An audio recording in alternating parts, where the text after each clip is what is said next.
All right, let's crush another Mtel question. This one says, a farmer triples the area of a square chicken pen by increasing its length by 4 meters and its width by 2 meters.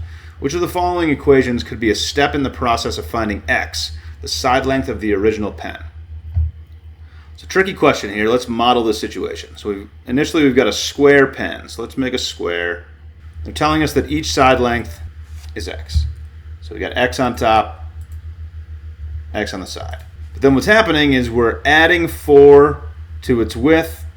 But what's happening is we're adding 4 to its length and 2 to its width. So width is getting a +2 and length is getting a +4.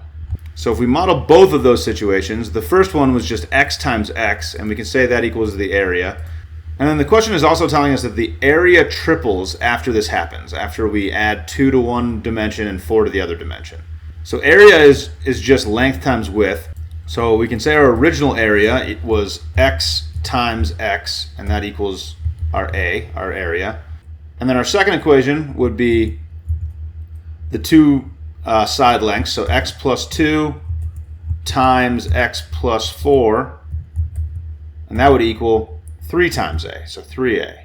So now we've got a system of equations. We have two separate equations to represent the two scenarios here, but we know that x is the same for both scenarios. And this is talking about finding x. So if we want to solve for x, we want to get an equation that only has x in it, so we can use substitution to do that. So since we know that a equals x times x, we can just plug in x times x in for a in this equation.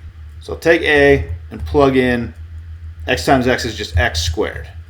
So in order to solve this equation, we're going to have to multiply this stuff out. So we have to FOIL there, use the distributive property. So we're going to do x times x, which is x squared, plus the outside terms, so 4 times x, which is 4x, plus the inside terms, which is 2x, plus 8. That's going to equal 3x squared.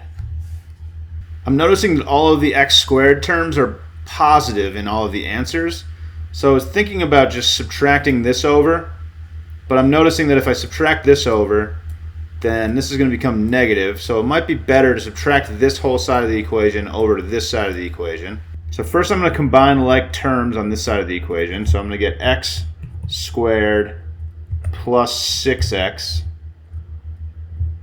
plus 8 by just combining the 4x plus 2x here. That's going to equal 3x squared. And then I can just subtract this entire side of the equation over to this side of the equation. And that'll put 0 here. And then so 3x squared minus x squared is 2x squared. And we're going to have minus 6x minus 8. So that looks really close to C, but it's not quite C because we have a minus and a minus. So that doesn't look quite right. But one step that we can make here is to divide this entire equation by 2, divide both sides of the equation by 2, and that's going to leave us with 0 equals x squared minus 3x minus 4, and that is answer A. So that's going to be the correct answer.